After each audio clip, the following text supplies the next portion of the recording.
Hello दोस्तों, good morning. कैसे हैं आप सब। आज की वीडियो में हम 22 सितंबर की करंट अफेयर के जो भी इम्पोर्टेंट क्वेश्चन बनते हैं उनके बारे में जानेंगे। और इसकी जो पीडीएफ है वो आपको टेलीग्राम चैनल सीटी करंट अफेयर पर मिल जाएगी। आप यहाँ पर देख सकते हैं, ये है टेलीग्राम चैनल का नाम, सीटी करंट अफेयर्स। और आज हम 12 क्वेश्चन पढ़ने वाले हैं और हम मंडे से लेकर के सैटरडे तक 6 दिन तक करंट अफेयर पढ़ते हैं। और संडे में क्या होता है, संडे में टेस्ट होता है, जो वीक की करंट अफेयर होती है उसका टेस्ट होता है। तो चलिए फिर हम पहला क्वेश्चन देखते हैं। देखिए, पंजाब के नए मुख्यमंत्री कौन बने हैं। तो आप यहाँ पर देख सकते हैं, ये बने हैं पंजाब के नए मुख्यमंत्री और इनका नाम है चरणजीत सिंह चन्नी पंजाब के नए मुख्यमंत्री बने हैं।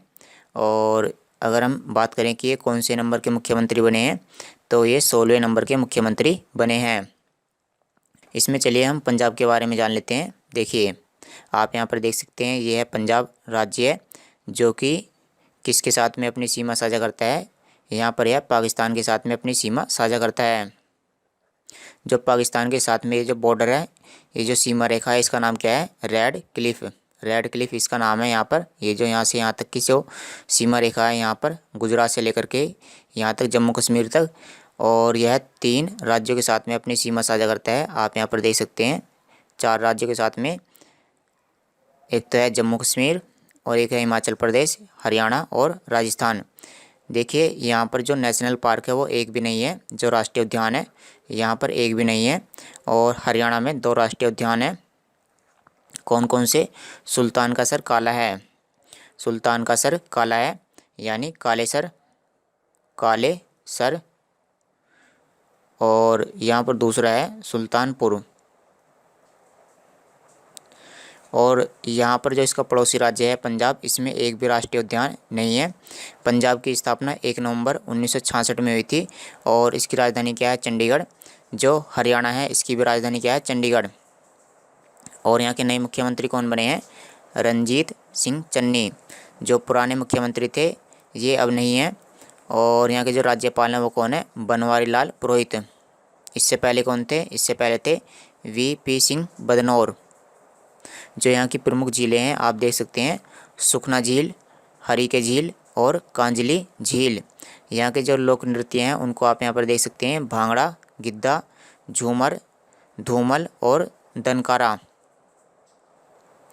कौन सा देश संघाई सहयोग संगठन का 9वां सदस्य बना है।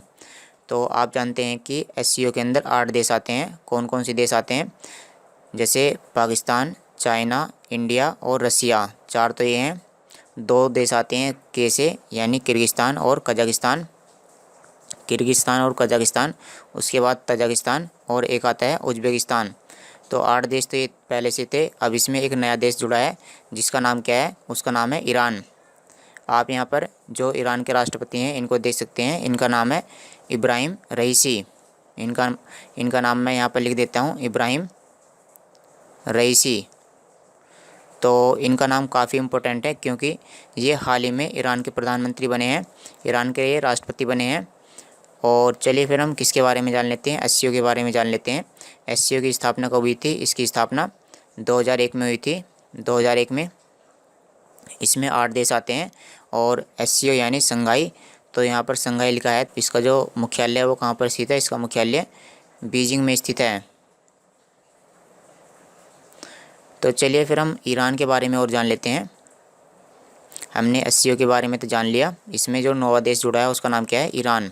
ये क्वेश्चन काफ़ी इंपॉर्टेंट है। देखिए, ईरान, इसकी राजधानी क्या है, तेहरान। यहाँ की मुद्रा क्या है, ईरानी रियाल। राष्ट्रपति हैं इब्राहिम रईसी और यहाँ के जो उपराष्ट्रपति हैं वो कौन है, मोहम्मद मोगबेर। ये क्वेश्चन दोनों काफ़ी इंपॉर्टेंट है क्योंकि इन दोनों की नियुक्ति हाल ही में की गई है। और ईरान से एक नदी बहती है जिसका नाम क्या है, टाइग्रिस। तो ये क्वेश्चन भी काफ़ी इंपॉर्टेंट है। और ये जो ईरान है यह कौन से महाद्वीप का देश है, यह एशिया महाद्वीप का देश है। ईरान, इराक, फ़िलिस्तीन, तो ये सब कौन से महाद्वीप के देश हैं, ये सब एशिया महाद्वीप के देश हैं। G20 देशों के कृषि मंत्रियों की बैठक की अध्यक्षता किस देश ने की है। तो जैसा कि हम जानते हैं कि G20 के अंदर 19 तो देश आते हैं और एक आता है यूरोपियन यूनियन EU। तो ये जो G20 के देश हैं, इस बार G20 देशों के जो भी कृषि मंत्री की चाहे बैठक हुई हो, चाहे विदेश मंत्रियों की बैठक हुई हो, चाहे G20 के पर्यावरण मंत्रियों की बैठक हुई है, तो उसकी जो अध्यक्षता की है वो केवल एक ही देश ने की है, और वो क्या है, उस देश का नाम है इटली। जो 2021 में जितने भी अध्यक्षता की गई हैं G20 के अंदर, उनकी अध्यक्षता किसने की है, उनकी अध्यक्षता इटली के द्वारा की गई है। तो इसमें जो है भारत की तरफ से किसने पार्टिसिपेट किया है, आप यहाँ पर देख सकते हैं। जो भारत के केंद्रीय कृषि मंत्री हैं उनका नाम है नरेंद्र सिंह तोमर। तो ये भारत के केंद्रीय कृषि मंत्री हैं और इन्होंने इस मीटिंग में पार्टिसिपेट किया है। और आप यहाँ पर देख सकते हैं ये जो मीटिंग हुई है यह वर्चुअली की गई है। G20 के बारे में जान लेते हैं। इसकी स्थापना 1999 में हुई थी और इसके अध्यक्ष कौन है, मारियो द्रागी। और आप यहाँ पर ये वाला क्वेश्चन याद कर सकते हो कि G20 का 16वां शिखर सम्मेलन कब होने वाला है। यह अक्टूबर में होगा और यह इटली में आयोजित होने वाला है। G20 के जो अंदर देश आते हैं उनको यहाँ पर आप देख सकते हो। फिनो पेमेंट्स बैंक के पहले ब्रांड एम्बेसडर कौन बने हैं, फिनो FINO। तो ये जो पेमेंट्स बैंक है इसके पहले ब्रांड एम्बेसडर बने हैं, आप यहाँ पर देख सकते हैं। इनका नाम है पंकज त्रिपाठी। तो आप इनको कालीन भैया के नाम से जानते होंगे। तो इसमें केवल हमें इनका नाम याद करना है, फिनो पेमेंट्स बैंक। किस संस्थान ने अब ease of doing business report, तो ये क्वेश्चन काफ़ी इम्पोर्टेंट है। और देखो ये जो रिपोर्ट है ease of doing business report, यह वर्ल्ड बैंक के द्वारा जारी की जाती है, वर्ल्ड बैंक के द्वारा। और क्या है कि अब वर्ल्ड बैंक ने मना कर दिया है कि अब हम ease of doing business report जारी नहीं करेंगे। तो क्वेश्चन यही था कि किस संस्थान ने ईज ऑफ डूइंग रिपोर्ट देने से मना कर दिया है।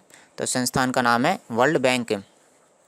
देखिए वर्ल्ड बैंक के द्वारा 2020 की जो रैंकिंग दी गई थी इसके बारे में जान लेते हैं। तो जो 2020 की ये जो रिपोर्ट है उसके अनुसार 2020 में पहले स्थान पर कौन सा देश आया है, पहले स्थान पर देश आया है न्यूजीलैंड। देखिए इस रिपोर्ट में होता क्या है उसके बारे में मैं आपको बता देता हूँ। इस रिपोर्ट में देखो जैसे कि नाम से ही पता चल जाता है, ऐसा कौन सा देश है जो बिजनेस के लिए सबसे अधिक वातावरण प्रदान करता है, यानी जो जहाँ पर ऐसा कौन सा देश है जहाँ पर बिजनेस करना आसान होता है। तो ऐसे लिस्ट में जो पहले स्थान पर है उसका नाम क्या है, न्यूजीलैंड। तो पहले स्थान पर कौन है, न्यूजीलैंड। और इसमें भारत का स्थान कितना मिला है, भारत को इसमें स्थान मिला है 63। तो आप इसमें जो इंडिया की रैंकिंग है आप उसको याद कर सकते हैं, काफ़ी इंपॉर्टेंट क्वेश्चन है ये। 2020 की आपको याद करनी है, पहले स्थान पर है न्यूजीलैंड और भारत इसमें 63वें स्थान पर है। आप यहाँ पर देख सकते हैं सोर्स वर्ल्ड बैंक, यानी ये जो लिस्ट जारी की जाती है यह वर्ल्ड बैंक के द्वारा जारी की जाती है।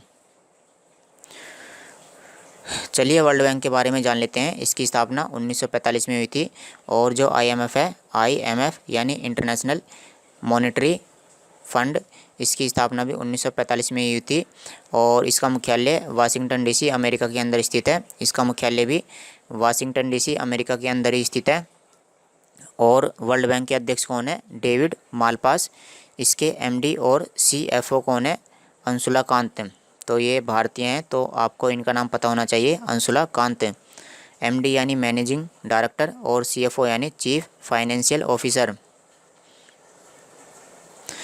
किस राज्य ने केटली मछली को राज्य मछली घोषित किया है, तो यहाँ पर आप राज्य का नाम देख सकते हैं, राज्य का नाम है सिक्किम।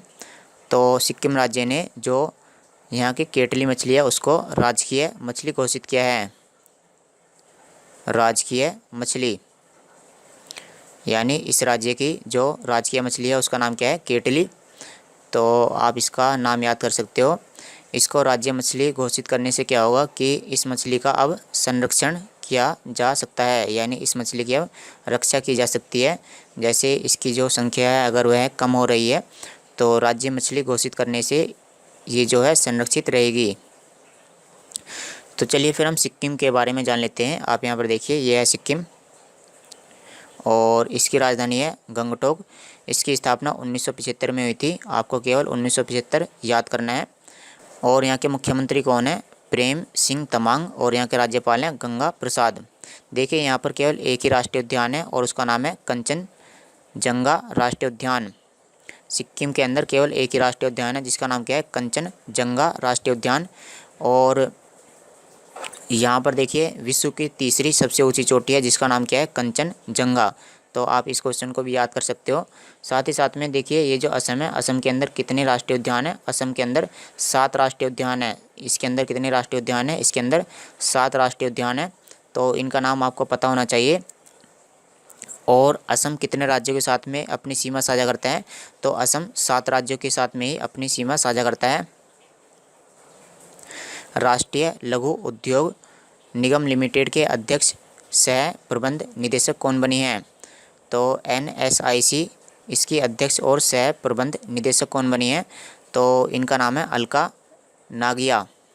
तो केवल आपको इनका नाम रटना है, बाकी इसमें कुछ करने की आवश्यकता नहीं है।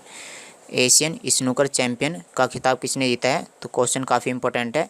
एशियन स्नूकर चैंपियन, तो आप यहाँ पर देख सकते हैं स्नूकर होता क्या है। तो इस तरह के ये बोर्ड पर खेला जाता है और यहाँ पर बोर्ड में इस तरह के यहाँ पर 6 होल होते हैं और इस तरह के जो डंडा होता है इस तरह की रोड के द्वारा यह खेला जाता है। तो ये जो खिताब है किसने जीता है? पंकज आडवाणी ने। तो केवल आपको इनका नाम याद करना है, पंकज आडवाणी। और आप इस फैक्ट को भी याद कर सकते हो कि ये जो स्नूकर खेल है इसका जो आविष्कार है यह मध्य प्रदेश के जबलपुर में हुआ था। भारत के 70वें ग्रैंड मास्टर कौन बने हैं, यानी GM कौन बने हैं? तो इनका नाम है R राजा ऋत्विक। R राजा ऋत्विक भारत के 70वें शतरंज ग्रैंड मास्टर बने हैं। पहले ग्रैंड मास्टर कौन थे? विश्वनाथन आनंद, ये बने हैं 70वें। और 70 से पहले 68, 68 के बाद 69। तो 68वें जो ग्रैंड मास्टर हैं उनका नाम क्या है? अर्जुन कल्याण। और जो 69वें शतरंज ग्रैंड मास्टर हैं उनका नाम क्या है? हर्षित राजा। तो आपको इन सभी का नाम याद होना चाहिए क्योंकि इनके ये जो ग्रैंड मास्टर बने हैं ये लगभग पिछले 6 महीनों के अंदर ये ग्रैंड मास्टर बने हैं। ये जो R राजा ऋत्विक हैं ये तेलंगाना राज्य के हैं। देखिए ये जो शतरंज होता है इसका आयोजन कराया जाता है वर्ल्ड चेस फेडरेशन के द्वारा। तो आपको इसके बारे में पता होना चाहिए। इसकी स्थापना 20 जुलाई 1924 में हुई थी और इसका मुख्यालय लुसाने स्विट्जरलैंड में स्थित है। वर्तमान में इसके CEO हैं Jeffrey D Borg. National rifle association of India के फिर से अध्यक्ष कौन बने हैं? तो आपने देखा होगा कि राइफल क्या होती है? राइफल एक तरह की बंदूक होती है। तो ये जो एसोसिएशन है इसके अध्यक्ष कौन बने हैं? इनका नाम है रानिंदर सिंह। तो केवल आपको इनका नाम याद करना है। आप यहाँ पर देखिए एक संस्था है जिसका नाम क्या है? UNCTAD, UNCTAD। इसके द्वारा 2021 में भारत की GDP का अनुमान लगाया गया है कि 2021 में भारत की GDP कितनी रहने वाली है। तो ये हमें बताना है। तो इसके अनुसार भारत की GDP रहने वाली है 7.2%। तो चलिए हम अंकटाड के बारे में जान लेते हैं। ये जो संस्था है इसके बारे में जानना ज़रूरी है, इसके बारे में एग्ज़ाम में आ सकता है। तो आप यहाँ पर देखिए इसकी स्थापना हुई थी 1964 में और इसका मुख्यालय जिनेवा स्विट्जरलैंड में स्थित है। वर्तमान में इसके महासचिव कौन है? Rebecca green Spain. अंतर्राष्ट्रीय शांति दिवस कब मनाया जाता है? इंटरनेशनल पीस डे कब मनाया जाता है? तो यह मनाया जाता है 21 सितंबर को। चलिए हम इसकी थीम देख लेते हैं। थीम है इसकी recovering better for an equitable and sustainable world. तो चलिए दोस्तों फिर आज की वीडियो में इतना ही। Thanks for watching the video. कल मिलते हैं आपसे।